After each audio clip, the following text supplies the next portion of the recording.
امریکہ ایران مذاکرات کا دوسرا راؤنڈ بھی پاکستان میں ہی ہوگا۔ صدر ڈونلڈ ٹرمپ کی تصدیق، اعلان کیا کہ ایران سے بات چیت کے لیے امریکی مذاکراتی ٹیم کل شام اسلام آباد میں ہوگی۔ سوشل میڈیا پر بیان میں کہا کہ امریکہ ایران کو ایک مناسب اور منصفانہ ڈیل کی پیشکش کر رہا ہے۔ امید ہے کہ تہران اس ڈیل کو قبول کر لے گا۔ ساتھ ہی امریکی صدر نے ایران کو دھمکی بھی لگا دی، بولے کہ اگر ایران معاہدہ نہیں کرے گا تو امریکہ ان کے ہر پاور پلانٹ اور پل کو تباہ کرے گا۔ امید ہے کہ ایران آسانی سے مان جائے گا، لیکن اگر وہ نہیں مانتے تو مزید نرمی نہیں دکھائی جائے گی۔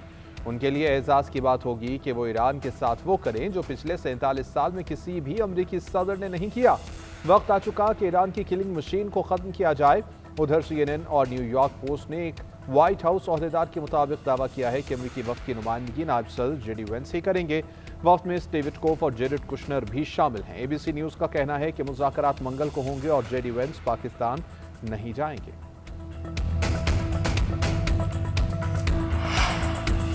نائب وزیر اعظم اور وزیر خارجہ اسحاق ڈار کا ایرانی وزیر خارجہ عباس عراقچی سے ٹیلی فونک رابطہ، دونوں رہنماؤں کے درمیان علاقائی صورتحال پر تبادلہ خیال۔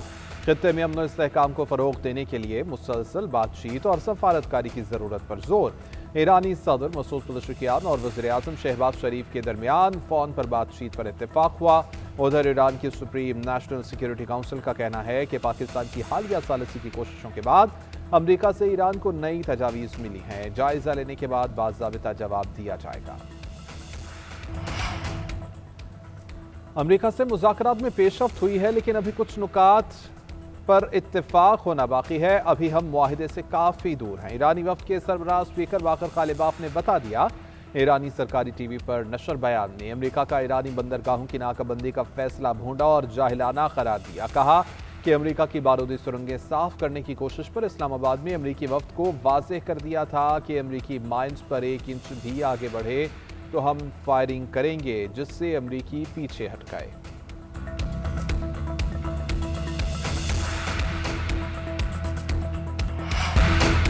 امریکی صدر ڈونلڈ ٹرمپ کا کہنا ہے کہ ایران نے آبنائے ہرمز میں گولیاں چلا کر جنگ بندی کی خلاف ورزی کی ہے۔ ایران ہمارا نہیں اپنا نقصان کر رہا ہے۔ تہران جانتا نہیں لیکن امریکہ کی مدد کر رہا ہے۔ بندرگاہوں کی بندش کی وجہ سے ایران کو $5 کروڑ کا نقصان ہو رہا ہے۔ ایران امریکہ کی مدد کر رہا ہے لیکن جانتا نہیں ہے۔ بہت سارے جہاز اب امریکہ میں ٹیکساس، لوزیانہ اور الاسکا کی طرف جا رہے ہیں۔ یہ سب پاسدارانہ انقلاب کی وجہ سے ہوا، جو ہمیشہ خود سخت جان ثابت کرنا چاہتے ہیں۔ ٹرمپ کون ہوتے ہیں کسی قوم سے اس کا حق چھیننے والے؟ امریکی صدر کو حق نہیں کہ وہ کہیں کہ ایران اپنے جوہری حقوق سے فائدہ نہیں اٹھا سکتا۔ ایران کے صدر مسعود پزشکیان کا پیغام، کہا کہ تہران کسی ملک پر حملہ کرنے کا ارادہ نہیں رکھتا۔ پتھر کے دور میں بھیجنے کے بیانات دشمن کے عزائم ظاہر کرتے ہیں۔ ایران نہ جنگ بڑھانا چاہتا ہے، نہ اس نے کوئی جنگیں اور تنازعات شروع کیے۔ ایران اپنے دفاع کا قانونی اور جائز حق استعمال کر رہا ہے۔ ادھر ایرانی سپریم لیڈر مجتبیٰ خامنائی کا کہنا ہے کہ ایرانی نیوی دشمنوں کو نئی اور تلخ شکست دینے کے لیے تیار ہے۔ کچھ طاقتیں ایران کو تقسیم کرنا چاہتی ہیں۔ پہلوی کی باقیات اور امریکہ کی سازش کو ناکام بنا کر ایرانی فوج نے تاریخ رقم کی۔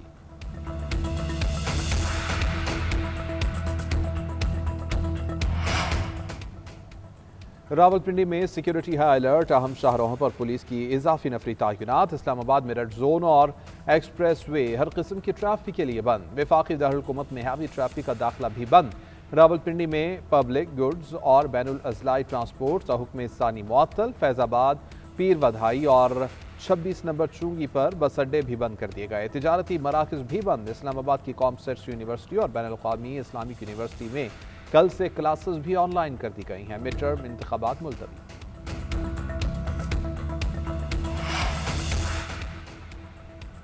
امریکہ بین الاقوامی سمندروں میں موجود ایرانی آئل ٹینکرز اور تجارتی جہازوں پر قبضہ کرنے کی تیاری کر رہا ہے۔ امریکی اخبار وال اسٹریٹ جرنل کا دعویٰ، رپورٹ میں لکھا کہ امریکہ اس اقدام سے ایران پر دباؤ ڈالنا چاہتا ہے کہ وہ آبنائے ہرمز کو کھول دے اور اپنے ایٹمی پروگرام پر امریکہ کو رعایت دے دے۔ ادھر حوثیوں کی باب المندب بند کرنے کی دھمکی۔ حوثیوں کا کہنا ہے کہ امریکی صدر ڈونلڈ ٹرمپ امن کے قیام میں رکاوٹیں ڈالنا بند کریں۔ عالمی سطح پر خام تیل کی کل سپلائی کا 5% کسی گزرگاہ سے منتقل ہوتا ہے۔ باب المندب کو بند کر دیا جائے تو عالمی تجارت کا بڑا حصہ رک جائے گا۔ باب المندب عالمی بحری تجارت کے لیے دنیا کی اہم ترین شاہراہوں میں سے ایک ہے، جو خلیج عدن کو بحیرہ احمر سے ملانے والی اہم گزرگاہ ہے۔ ایرانی آرمی چیف میجر جنرل امیر حاتمی کا کہنا ہے کہ ایرانی افواج آخری سانس تک دشمن کا مقابلہ کریں گی۔ فوج کی انگلیاں ٹریگر پر ہیں۔ سپریم لیڈر مجتبیٰ خامنہئی کے پیغام نے فوجی جوانوں کے حوصلوں کو 2 گنا بڑھا دیا ہے۔ مسلح افواج دشمنوں کے خلاف ثابت قدم ہیں اور ایرانی سرزمین کی آزادی کے تحفظ کے لیے تیار ہیں۔ ایران کے رہبر اعلیٰ کے مشیر علی اکبر ولایتی کا کہنا ہے کہ آبنۂ ہرمز پر پیرس اجلاس ایک مزے کا خیز طنز تھا۔ سمندروں کے پیچھے سے سیکیورٹی نافذ کرنے کا دور ختم ہو گیا۔ آبنۂ ہرمز ایران اور اسٹریٹجک شراکت داروں کی طاقت کی بدولت محفوظ ہے۔ روس نے ایران سے افزودہ یورینیم کی منتقلی میں مدد کی پیشکش کر دی۔ روسی جوہری توانائی ادارے کے سربراہ الیکسی لیخاتشیوف کا کہنا ہے کہ روس ایران سے افزودہ یورینیم کی منتقلی میں مدد دینے کے لیے تیار ہے۔ ایران سے افزودہ یورینیم کی منتقلی میں کردار ادا کرنے پر غور کر رہے ہیں۔ تکنیکی مسائل کے ساتھ امریکہ ایران میں اعتماد کا فقدان ایک بڑا مسئلہ ہے۔ 2015 میں ایران کی درخواست پر روس نے پہلے ہی افزودہ یورینیم کی منتقلی میں مدد کی تھی اور اب بھی اس کے لیے تیار ہے۔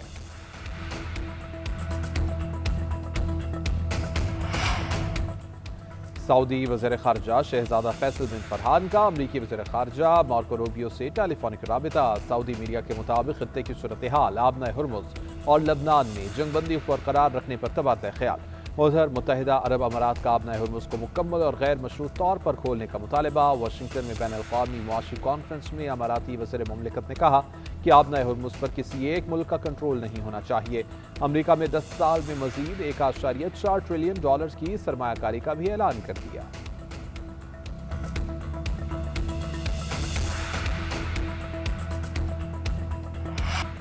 ایران نے آبنۂ ہرمز سے گزرنے والے 2 ٹینکرز آج بھی واپس بھیج دیے۔ ایرانی خبر ایجنسی کے مطابق ایرانی فوج نے بوٹسوانا اور انگولا کے جھنڈے والے جہازوں کو واپس بھیجا۔ یہ اقدام ایران پر مسلسل امریکی سمندری ناکہ بندی کے نتیجے میں کیا گیا ہے۔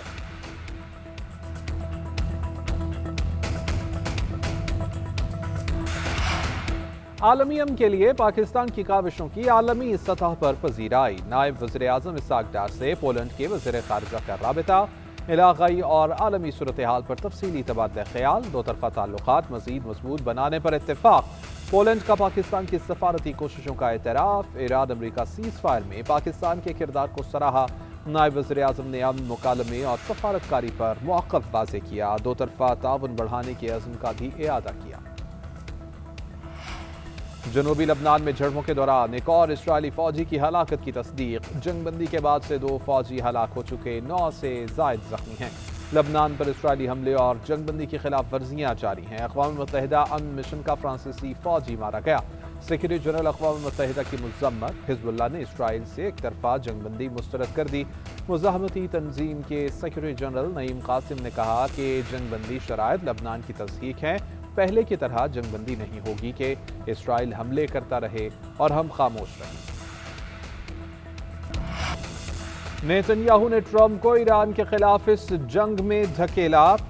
امریکی عوام کی اس جنگ میں کوئی دلچسپی نہیں ہے۔ سابق امریکی نائب صدر کمالا ہیرس کا کہنا ہے کہ اسرائیلی وزیر اعظم نے امریکی صدر ٹرمپ کو ایران کے ساتھ جنگ پر مجبور کیا۔ ایران جنگ سے امریکی فوجیوں کی جان خطرے میں پڑ گئی۔ ایران کے خلاف جنگ کا فیصلہ امریکی عوامی خواہشات کے خلاف ہے۔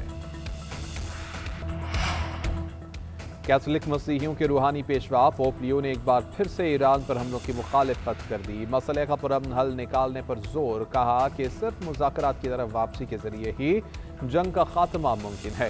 ایرانی شہریوں کی جان خطرے میں ہے، یہ بین الاقوامی مسائل سے بڑھ کر اخلاقی مسئلہ ہے۔ عالمی رہنماؤں کو مخاطب کرتے ہوئے کہا کہ یہ ان کی ذمہ داری ہے کہ تشدد اور جنگ روک کر امن کا راستہ تلاش کریں، تنازعات کے حل کے لیے میز پر بیٹھیں۔ پاکستان نے امریکہ اور ایران کو پہلی بار ایک میز پر بٹھایا۔ اسلام آباد میں بات چیت کے دوران کئی بار گرما گرمی ہوئی۔ متعدد بار معاملہ ٹھنڈا کرنے کے لیے میٹنگ روکنا پڑی۔ اسپیکر قومی اسمبلی سردار ایاز صادق کا لاہور میں تقریب سے خطاب، بولے دنیا کے مختلف ممالک مذاکرات کا حصہ بننا چاہتے ہیں، اسرائیل کا وجود ہماری کتاب میں ہی موجود نہیں۔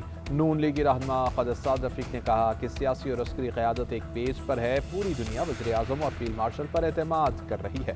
صدر ٹرمپ بھی پاکستان کے گیت گا رہے ہیں۔ بھارت نے پاکستان پر حملہ کر کے بڑی حماقت کی، مارکہ حق میں شاندار فتح نے ہماری پہچان بدل دی۔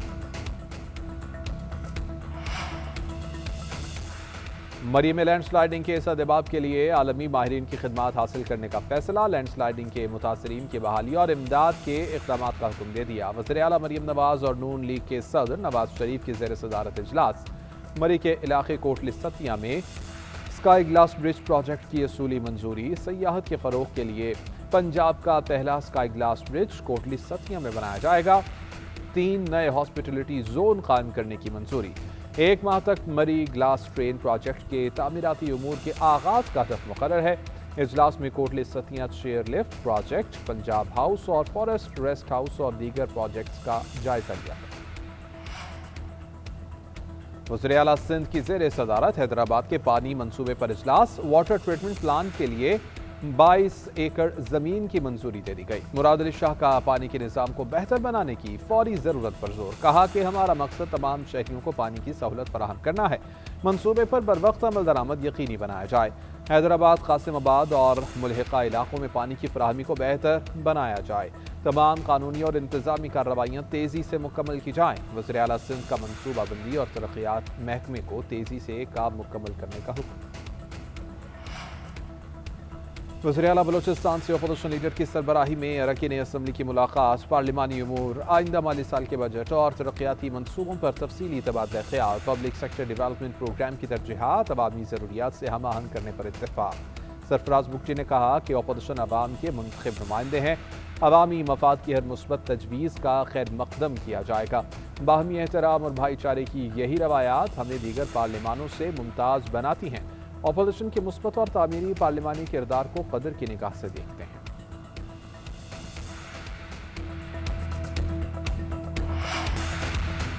امیر جماعت اسلامی کراچی کے امیر منعم ظفر کی سندھ حکومت پر تنقید، کہا کہ صوبائی حکومت جواب دے کہ 13 ارب روپے کے منصوبے کا کام کہاں ہے۔ 88ویں ترمیم کے بعد بھی اختیارات نچلی سطح تک منتقل نہیں کیے گئے۔ ادھر ترجمان سندھ حکومت سعدیہ جاوید کا جماعت اسلامی کو کراچی کے 9 ٹاؤنز کی کارکردگی پر توجہ دینے کا مشورہ، کراچی میں ترقیاتی کام نہ ہونے کے منعم ظفر کے دعوے کو جھوٹ قرار دے دیا، پروپیگنڈا اور عوام کو گمراہ کرنے کی کوشش قرار دیا۔ پاکستان سے حج آپریشن کا آغاز، 191 پروازوں سے 55,000 سے زائد عازمین کو حجاز مقدس پہنچایا جا رہا ہے۔ ترجمان پی آئی اے کے مطابق سرکاری اسکیم کے تحت 49,000 اور نجی حج گروپوں کے تحت 6,000 سے زائد عازمین سفر کریں گے۔ اسلام آباد، کراچی، ملتان، فیصل آباد، سیالکوٹ اور کوئٹہ سے براہ راست پروازیں چلیں گی۔ فیصل آباد ایئرپورٹ سے 4 سال بعد حج آپریشن شروع، پہلی پرواز سے 150 عازمین مدینہ منورہ روانہ ہوئے۔ حج آپریشن کے تحت آخری پرواز 19 مئی کو روانہ ہوگی۔ لاہور میں وزیر اعلیٰ پنجاب میراتھن اور سائیکل ریس کا انعقاد، علی الیاس نے مردوں کی 21 کلومیٹر سائیکل ریس جیت لی، عاقب شاہ دوسرے اور ثناء اللہ تیسرے نمبر پر رہے۔ خواتین کی 5 کلومیٹر سائیکل ریس میں زینب نے سب سے پہلے فنشنگ لائن عبور کرتے ہوئے کامیابی حاصل کی، انیسہ دوسری اور رابی کی تیسری پوزیشن رہی۔ ویل چیئر 1 کلومیٹر ریس میں احمد یار فتح یاب رہے، زاہد نذیر دوسرے اور نواز رشید کا تیسرا نمبر رہا۔ اختر علی نے 21 کلومیٹر میراتھن میں میدان مار دیا۔ پاکستان سپر لیگ کے سپر مقابلے جاری، پشاور زلمی کا کوئٹہ گلیڈیٹرز کو جیت کے لیے 256 رنز کا ہدف، جواب میں کوئٹہ کی بیٹنگ جاری، پشاور کی جانب سے بابر اعظم کا لاٹھی چارج، 52 گیندوں پر 100 رنز بنا کر ناقابل شکست رہے۔ کوشاد مینڈس نے 44 گیندوں پر 83 رنز کی اننگز کھیلی۔ پہلے میچ میں ملتان سلطانز نے کراچی کنگز کو 11 رنز سے ہرا دیا، کراچی کنگز کو مسلسل چوتھی شکست کا سامنا، جیت کے ساتھ ہی ملتان کی ٹیم پوائنٹس ٹیبل پر دوسرے نمبر پر آ گئی۔